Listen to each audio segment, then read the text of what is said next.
நிர்மலஸ்படிகாகிருதியும் ஆதாரம் சர்வ வித்யானாம் ஹயக்ரீவம் உபாஸ்மகே. நேயர்கள் அனைவருக்கும் அஸ்ட்ரோ KS ஐயங்காரின் பணிவான நமஸ்காரங்கள். மாத பலன் பராபவ வருஷம் சித்திரை மாதம் 14/4/2026 14/5/2026 வரலும் உண்டான காலகட்டம். பொதுவாகவே மாத பலன்னு சொல்லும் பொழுது மாத கிரகங்களான சூரியன், செவ்வாய், புதன் மற்றும் சுக்கிரனின் மாறுதல்களை வச்சு மாத பலன்களை சொல்லுவோம். இந்த மாதத்தில் வரக்கூடிய கோல்சாரம் என்ன, இந்த மாதத்தில் வரக்கூடிய அதாவது விசேஷமான தினங்கள் என்ன அப்படின்றத பார்ப்போம். முதல்ல இந்த மாதத்தினுடைய கோல்சாரம் அப்படின்னு பார்த்தாலேயானால் மேஷ ராசியில் சூரியனும் சுக்கிரனும் இருக்கா. அது தவிர மிதுனத்தில் குரு, கேது பகவான் 5ஆம் இடம்னு காலபுருஷ தத்துவத்தின் 5ஆம் இடம்னு சொல்லக்கூடிய சிம்மத்தில் இருக்கார். 11ஆம் இடம்னு சொல்லக்கூடிய கும்பத்தில் ராகுவும், 3 கிரகங்கள் மீன ராசியில், அதாவது சனி, புதன் மற்றும் செவ்வாய், இந்த 3 கிரகங்கள் இருக்குது. ராகு கேத்துக்குள்ளே எல்லா கிரகங்களும் அடைபட்டு இருக்குது இந்த காலகட்டத்தில். அதனால் நிச்சயமாக பொருளாதார தடங்கள் இந்த மாதத்தில் இருக்கக்கூடிய வாய்ப்பு உண்டு. வியாபார தடங்கல்கள் வரக்கூடிய வாய்ப்புகள் உண்டு. எந்த ஒரு காரியத்திலும் எடுத்த காரியங்கள் அந்த அளவுக்கு வேகமாக நிறைவேறாது. அதனால் பொறுமையாக இருக்கிறது நிச்சயமாகவே நல்லது. இந்த சித்திரை மாதம் அந்த மாதிரி தான் இருக்குது. இந்த மாதத்தில் வரக்கூடிய மாற்றங்கள் என்ன, கோல்சாரங்கள் என்னென்ன அப்படின்னா, மாதம் பிறந்து 14ஆம் தேதி பிறக்கிறது. 20ஆம் தேதி அன்றைக்கே சுக்கிரன் மேஷத்திலிருந்து ரிஷபத்துக்கு போகிறார். அதற்கு பிறகு 23ஆம் தேதி 23/4/2026 புதன் மீனத்திலிருந்து மேஷத்துக்கு வரார். அதற்கு பிறகு மேஷத்திலிருந்து ரிஷபத்துக்கு போகிறார். இன்னைக்கு 9ஆம் தேதி 9/5/2026 அன்னைக்கு 10/5/2026 அன்னைக்கு செவ்வாய் மீனத்திலிருந்து மேஷத்துக்கு வரார். இந்த 23/4/2026 10/5/2026 வரையிலும் உண்டான நாட்கள் மிகவும் கடினமான நாட்கள். ஏன்னா போர் சூழக்கூடிய உருவாக்கம், ஏன்னா சனி செவ்வாயினுடைய தாக்கம் 2 பேருமே சேர்ந்து இருக்கக்கூடியது, தனித்து வேற இருக்காங்க, சுபர்கள் பார்வை இல்லை. அதனால் நிச்சயமாக கடல் வாணிபங்கள் கெடும், கடல் வாணிபத்தில் பெரிய இழப்பு ஏற்படும். அது தவிர இந்த கருப்பு திரவ பொருள், நெருப்பு சம்பந்தப்பட்ட பொருள், இது எல்லாமே பிரச்சனைகளில் சேரும். இந்த காலகட்டத்தில் ஒரு ஒரு தான் என்ற அகம்பாவத்துடன் இருக்கக்கூடிய பிரச்சனைகள் நிச்சயமாக நடக்கும். இருந்தாலும் 10ஆம் தேதிக்கு மேலே எல்லாமே சரியாகக்கூடிய, கொஞ்சம் கொஞ்சமாக மாறுதல்கள் வரக்கூடிய வாய்ப்புகள் இந்த மாதத்தில் இருக்குது. உலக பொருளாதாரம் நிச்சயமாக இந்த 23/4 10/5 வரலும் உண்டான காலகட்டத்தில் நிச்சயமாக பிரச்சனைகள் இருக்கும். அதனால் பொறுமையாக இருந்து கடந்து செல்வது தான் நல்லது.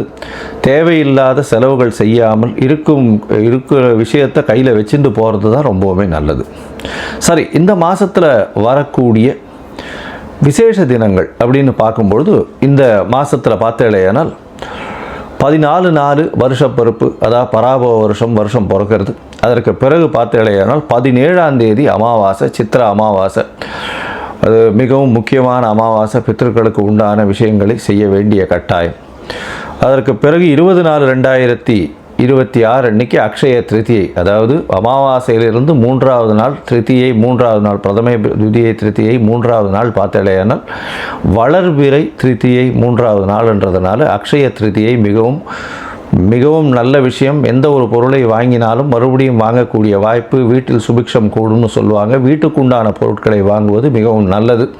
அதற்காக போய் நீங்கள் தங்கம் தான் வாங்கணும், வெள்ளி தான் வாங்கணுன்றது இல்லை. துவரம்பருப்பு, வெல்லம், இந்த மாதிரியான உப்பு, இந்த மாதிரியான வளரக்கூடிய விஷயங்கள், வீட்டுக்கு தேவைப்படும் விஷயங்களை வாங்குவது மிகவும் நல்லது. அதற்கு பிறகு பார்த்தீங்கன்னா 22/4/2026 தேதி அன்னைக்கு ராமானுஜர் ஜெயந்தி. ராமானுஜர் அவதரித்த நாள். சித்திரை மாதம், திருவாதிரை நட்சத்திரம், ஸ்ரீபெரும்புதூரில் மிகவும் ஏற்றமாக இருக்கும். ராமானுஜர், அதாவது ராகு கேதுவின் தோஷம் இருக்கிறவா ஆதிசேஷனின் அவதாரம்னு சொல்லக்கூடிய ராமானுஜனை சேவிச்சுன்னு வந்தாலே நிச்சயமாக அந்த ராகு கேதுவின் தோஷம் நீங்கும். மிகப்பெரிய மகான், மிகப்பெரிய மாற்றங்களை ஏற்படுத்தியவர். அதனால் அவரை சேவிச்சுட்டு வர்றது மிகப்பெரிய ஏற்றம். இந்த மாதம் 23/4/2026 அன்னைக்கு வாஸ்து புருஷன் கண் விழிக்கும் நாள். சித்திரை மாதத்தில் ஒரு 1.5 மணி நேரம் வாஸ்து புருஷன் கண் விழிக்கிறார். அவர் வந்து கண் விழிக்கும் போது அதாவது 18 நிமிஷமாக 5-18 நிமிஷம் பிரிச்சுக்கிறார். முதல் 18 நிமிஷம் தன்னுடைய கண் விழித்து காலை கடன்களை பண்ணுறது, அதற்கு பிறகு ஸ்நானம் செய்து, அதற்கு பிறகு அதாவது சாமி கும்பிட்ற நேரம் போஜனம் செய்தல், அதற்கு பிறகு அதுக்கப்புறம் தாம்பூலம் தரித்தல். இந்த போஜனம் செய்தல் தாம்பூலம் தரித்தல் இந்த 2 நேரமான கிட்டத்தட்ட 36 நிமிஷம், கடைசி 36 நிமிஷத்தை வந்து நீங்கள் அதாவது வீட்டுக்கு அடிமனை கோல் ஓடுறது, அதை தவிர வந்து புதுசாக பத்திரம் இது பண்ணுறது, வீடு கட்ட ஆரம்பிக்கிறது, பெரிய ப்ராஜெக்ட் போடுறது, இது எது பண்ணிங்கன்னாலும் அதில் நிச்சயமான வெற்றி கிடைக்கும். எந்த ஒரு தடங்களும் இருப்பதற்கு வாய்ப்புகள் இல்லை. இதில் உங்களுக்கு வந்து அதாவது கால நேரம் எதுவும் பார்க்க தேவையில்லை. அந்த வாஸ்து புருஷன் கண் விழிக்கும் நேரமான 8:04 காலையில் 8:04 AM-லேருந்து 9:34 AM, காலை 8 மணி முதல் 9:34 வரை அப்படின்னு வச்சுக்கோங்க. இதில் 36 நிமிஷம் கழிச்சால்னா 8:58லிருந்து 9:34 வரை உண்டான காலகட்டத்தில் நீங்கள் செய்யக்கூடிய வேலைகள், பூஜை செய்கிறது, எந்த ஒரு விஷயத்தையும் அதாவது வீடு கட்டுறது, கிரகப்பிரவேசம் பண்ணுறது, இந்த எது பண்ணிங்கன்னாலும், புதுசாக வீடு வாங்குறது, அக்ரிமெண்ட் போடுறது, இது எது செஞ்சிங்கன்னாலும் நிச்சயமாக பெரிய ஏற்றம் இருக்கக்கூடிய காலகட்டமாக அமையும். அதற்கு பிறகு இந்த மாதத்தில் வரக்கூடியது சித்ரா பௌர்ணமி, மிகப்பெரிய விசேஷம். சித்ரா பௌர்ணமின்றது பெரிய விசேஷம். ஏன்னா முழு நிலவை பார்க்கக்கூடியது. எதுவும் வந்து வெய்ய காலத்தில் முழு நிலவு கேட்கவே வேண்டாம், ரொம்பவுமே விசேஷமாக தெரியும். 1/5/2026 அன்னைக்கு, அதாவது நான் வந்து இந்த பௌர்ணமி யோகங்கள்னு ஒரு இது போட்டிருக்கேன், அது பாருங்கள். விசேஷமான காலகட்டங்களாக இருக்கும் அன்றைக்கி பௌர்ணமியில், ரொம்பவுமே ஏற்றமான காலம். அதை தவிர பார்த்தீங்கன்னா சித்ரா பௌர்ணமி அன்னைக்கு அழகர் ஆற்றுல இறங்குறது ரொம்ப பெரிய விசேஷம். மதுரையிலலாம் வந்து கள்ளர்கள் ஆற்றுல இறங்கும்போது கூட்டம் சொல்லவே வேண்டாம். அதுவும் அடிக்கிற வெயிலுக்கு அதுக்கும் இருந்தாலும் அந்த இதுலேயும் வந்து கூட்டங்கள் அலமோதும். 4/5/2026 அன்னைக்கு அக்னி நட்சத்திரம் ஆரம்பம். அதாவது பரணி 3ஆம் பாதம் சூரியன் வரும்பொழுது அக்னி நட்சத்திரம் ஆரம்பிக்கிறது. ஒரு 21 நாள் 28 நாள் வரலும் இருக்கும் இந்த அக்னி நட்சத்திரம். முடிவு வந்து வைகாசி மாதத்தில் வரும், அதை அப்போ பார்ப்போம். சரி, இந்த மாதத்தில் ஒரு ராசிக்கும் மேஷம் முதல் மீனம் வரை எப்படி இருக்குது அப்படின்றத பார்க்கலாம். அதற்கு முன்னாடி உங்களுக்கு வந்து அஸ்ட்ராலஜிக்கல் கன்சல்டேஷன் தேவையாக இருந்ததேனால் நீங்கள் வந்து எனக்கு ஃபோன் பண்ணுங்க. கீழே ஸ்க்ராலிங்கில் நம்பர் போயின்னு இருக்கும், அதுக்கு ஃபோன் பண்ணுங்க. ஃபோன் பண்ணிவிட்டு உங்களுடைய date, time, place of birth, உங்களுடைய பெயர், தாய் தகப்பனார் பெயர் வரலும் கொடுங்க. அதை தவிர என்னுடைய கட்டணம் என்னன்னு சொல்கிறேன், அந்த கட்டணத்தை போடுங்க. அதனுடைய யூடிஆர் ஷேர் பண்ணுங்க. உங்களுக்கு நான் ஜாதகத்தை போட்டுட்டு சந்தி இருக்கான்றதை பார்த்துட்டு அதுக்கப்புறம் வந்து உங்களோட அப்பாயின்மெண்ட் கொடுத்து பேசுகிறேன். உங்களுடைய பிரச்சனைகள் என்னவாக இருந்தாலும் அது எந்த அளவுக்கு எளிதாக முடிக்க முடியும், எந்த அளவுக்கு இந்த காலகட்டத்தில் கோச்சாரத்திலையும் தசாபுக்தியிலையும் எப்படி இருக்கும்ன்றதை பார்த்து நிச்சயமாக உங்களுக்கு வழியை சொல்கிறேன். சரி, இப்போது மேஷம் முதல் மீனம் வரை பராபவ வருஷம் சித்திரை மாதம் 14/4/2026 14/5/2026 வரை உண்டான காலகட்டம். துலாம், சித்திரை, சுவாதி, விசாகம் இந்த 3 நட்சத்திரம் 9 பாதங்களை கொண்ட ராசி. ராசியின் அதிபதினு சொல்லக்கூடியவர் சுக்கிரன். உங்களுடைய ராசிக்கு சப்தமத்தில் இருக்கார். இந்த பராபவ வருஷம் சித்திர மாதம் 14/4/2026 14/5/2026 வரலும் உண்டான நாட்களில் மாத கிரகங்கள்னு சொல்லக்கூடிய சூரியன், செவ்வாய், புதன் மற்றும் சுக்கிரனுடைய மாற்றங்களை வச்சு நம்ம மாதத்தினுடைய பலன்களை பார்க்குறோம். இந்த மாதத்தில் பார்த்தாலேனால் இந்த சூரியன் உங்களுடைய ராசிக்கு 11ஆம் அதிபதி சப்தமத்தில் இருக்கிறார். அதனால் பார்ட்னர்ஷிப் பிஸ்னஸில் நல்லபடியாக இருக்கக்கூடிய வாய்ப்புகள், திடீர் பணவரவுகள் வரக்கூடிய வாய்ப்புகள் இதெல்லாம் உண்டு.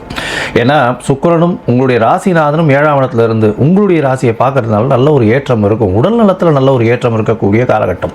குரு பகவான் உங்களுடைய ராசியே பார்க்குறார். அதை தவிர பார்த்தீங்கன்னா 6ஆம் இடம் வலுத்து போகிறது. சனி, செவ்வாய், புதன் 3 கிரகங்கள் இருக்குது. 3 கிரகங்களும் பார்த்தேனால் உங்களுக்கு நல்ல ஒரு ஏற்றத்தை கொடுக்கும். புத்தி கூர்மையை வெளிக்கொண்டு வரக்கூடிய வாய்ப்புகள் நிச்சயமாக உண்டு. இந்த மாதம் 20ஆம் தேதி 20/4/2026 அன்னைக்கு பார்த்தோம்னா ராசிநாதன் 8ஆம் இடத்துல மறைகிறார். அதனால் ஒரு மனசில் வந்து ஒரு கிளேசம் இருக்கும், ஒரு சின்ன பயம் இருக்கும். அதே மாதிரி வெளிநாடு வெளியூர் போனோம்னா நிச்சயமாக வெற்றி பெறக்கூடிய வாய்ப்புகள் நிச்சயமாக இருக்கும். மறைந்த இடத்துல இருந்து திடீர் பணவரம் வரக்கூடிய வாய்ப்புகள் நிச்சயமாக உண்டு. அதோடு உங்களுடைய ராசிக்கு 23/4/2026 6 அன்னைக்கு உங்களுடைய ராசிக்கு சமசப்தமத்தில் புதன் வந்துடுறார். 9ஆம் அதிபதி 9க்கு 11 7ஆம் இடத்துல இருக்கிறது ரொம்ப விசேஷம். 9ஆம் அதிபதியும் 11ஆம் அதிபதியும் சேர்ந்து இருக்கிறதுனால தந்தையினால் செல்வங்கள் ஆதாயங்கள் வரக்கூடிய வாய்ப்பு, தந்தையின்கள் சொத்துக்கள் வரக்கூடிய வாய்ப்புகள் இந்த காலகட்டத்தில் நிச்சயமாக நிறைவேறும். இந்த காலகட்டத்தில் பார்த்தீங்கன்னா உங்களுடைய ராசிக்கு 7ஆம் இடத்துல இருக்கக்கூடிய புதன் 23 அன்னைக்கு வரார். அதை தவிர 9/5/2026 அன்னைக்கு புதன் 8ஆம் இடத்துல மறைகிறார். 9ஆம் அதிபதி 9க்கு 12 மறைகிறார். அதனால் வெளிநாட்டுக்கு போகணும்னு பார்த்துட்டு இருக்கிறவர்களுக்கு சிறு சிறு பின்னடைவு ஏற்படக்கூடிய வாய்ப்புகள் இந்த காலகட்டத்தில் உண்டு. செவ்வாய் பார்த்தோம்னா சமசப்தமத்தில் வரார். செவ்வாயும் சூரியனும் சேர்ந்து இருக்கிறதுனால கூட்டாளிகளை அதிகமாக நம்ப வேண்டாம். கூட்டு தொழிலில் ரொம்ப ஜாகிரதையாக இருக்கிறது நல்லது. எதிர்பாலினத்தவர் மூலியமாக பிரச்சனைகள் வரக்கூடிய வாய்ப்புகள் நிச்சயமாக உண்டு. ஏன்னா 7ஆம் இடம் ஆட்சி பெற்ற செவ்வாயாக இருக்கிறதுனால எதிர்பாலினத்தவர் எதிராளிகள் நிச்சயமாக உங்களுடைய நண்பர்களாகவே இருப்பார்கள். நண்பர்களுடன் ஜாகிரதையாக பழகிறது நல்லது. பார்ட்னர்ஷிப் பிஸ்னஸில் ரொம்பவும் ஜாகிரதையாக இருக்கிறது ரொம்பவுமே நல்லது. இந்த காலகட்டத்தில் உங்களுடைய முயற்சிகள் எல்லாம் வெற்றி பெறும். ஏன்னா 9ஆம் இடத்துல குரு பகவான் இருக்கிறதுனால ஏற்கனவே நல்ல ஒரு ஏற்றம் இருக்கக்கூடிய வாய்ப்பு. 3ஆம் இடத்தையும் குரு பகவான் தன்னுடைய வீடு தனுசத்தையும் பார்க்கறதுனால முயற்சிகள் எல்லாமே வெற்றி பெறும். அதை தவிர பார்த்தீங்கன்னா 5ஆம் இடத்தையும் குரு பகவான் பார்க்கறதுனால கண்டிப்பாக குழந்தை பிராப்தி ஏற்படக்கூடிய வாய்ப்புகள், உங்களுக்கு பதவி புகழ் அந்தஸ்து கௌரவம்லாம் வரக்கூடிய வாய்ப்புகள் நிச்சயமாக உண்டு. இந்த காலகட்டத்தில் சில நாட்கள் உங்களுடைய முயற்சிகளை தள்ளி வைப்பது நல்லதுன்னு சொல்கிறோம். அந்த சில நாட்கள் சந்திராஷ்டம நாட்கள். சந்திராஷ்டம நாட்கள் என்னென்னைக்கு வருது அப்படின்னு பார்க்கும்பொழுது துலா ராசிக்காரர்களுக்கு 19/4/2026 21/4/2026 வரலும் உண்டான நாட்கள் சந்திராஷ்டம நாட்கள். 8ஆம் இடத்துல சந்திர பகவான் போய் மறையும் பொழுது சந்திராஷ்டம நாள். அந்த காலகட்டத்தில் சந்திர பகவானுக்கு உண்டான எளிய பரிகாரம் பண்ணுறது நல்லது. அருகில் இருக்கக்கூடிய விநாயகர் கோவிலில் தேங்காய் உடைச்சிட்டு வாங்கும். நிச்சயமாகவே நல்ல ஒரு ஏற்றம் கிடைக்கும். இந்த காலகட்டத்தில் எந்த ஒரு விஷயத்தை பண்ண வேண்டிய கட்டாயம் இருந்ததுன்னா சந்திர பகவானுக்கு உண்டான எளிய பரிகாரமான தேங்காய் உடைச்சிட்டு வர்றது மூலம் நல்ல ஒரு வெற்றி கிடைக்கக்கூடிய வாய்ப்பு உண்டு.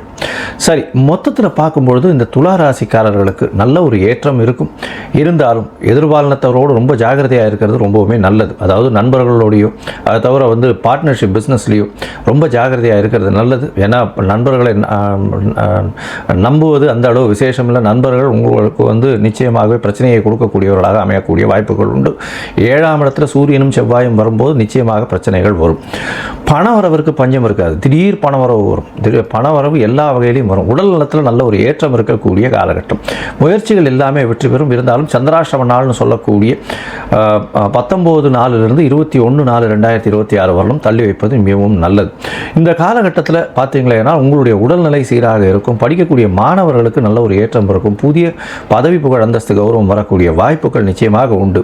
எந்த ஒரு போட்டிகளாக இருந்தாலும் ஜெயிக்கக்கூடிய வாய்ப்பு. ஏன்னா 6ஆம் இடத்துல சனி செவ்வாய் 2 பேருமே இருக்கிறதுனால போட்டிகளில் வெற்றி பெறக்கூடிய வாய்ப்புகள் நிச்சயமாக இருக்கும்.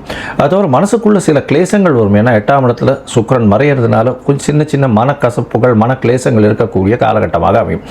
இந்த காலகட்டத்தில் பார்த்தீங்கன்னா உங்களுடைய தாயின் உடல்நிலை நல்ல ஒரு ஏற்றம் இருக்கும். தந்தையின் உடல்நிலையில் சீரான மாற்றங்கள் இருக்கக்கூடிய வாய்ப்புகள் நிச்சயமாக இருக்கும். இந்த காலகட்டத்தில் நீங்கள் அருகில் இருக்கக்கூடிய நரசிம்மர் கோவிலுக்கு போயிட்டு லக்ஷ்மி நரசிம்மர் கோவிலுக்கு போயிட்டு ஒரு துளசி மாலை போட்டுட்டு பானகம் பிரசாதம் வச்சுட்டு வாங்கும். பானகம் பிரசாதம் கொடுத்துட்டு வாங்கும். அது மிகப்பெரிய மாற்றத்தை ஏற்படுத்தும். உங்களுடைய தசாபுக்தி அந்தரம் சூக்ஷ்மம் அந்த அளவுக்கு நல்லபடியாக இல்லைன்னா நிச்சயமாக போய் வணங்கிட்டு வர்றது ரொம்பவுமே நல்லது. அதோட பார்த்தீங்கன்னா நீங்கள் இந்த கலைத்துறையில் இருந்தாலும் சரி, பால் சம்பந்தப்பட்ட வியாபாரங்கள் செய்பவராக இருந்தாலும் சரி, அது தவிர உங்களுடைய ராசிக்காரர்கள், அதாவது துலா ராசிக்காரர்கள் மருத்துவம் அந்த மாதிரி மருத்துவத்தில் சர்ஜரி அந்த மாதிரி பண்ணுறவங்க ரொம்ப இந்த காலகட்டம் மிகப்பெரிய ஏற்றமான காலகட்டமாக அமைய போகிறது.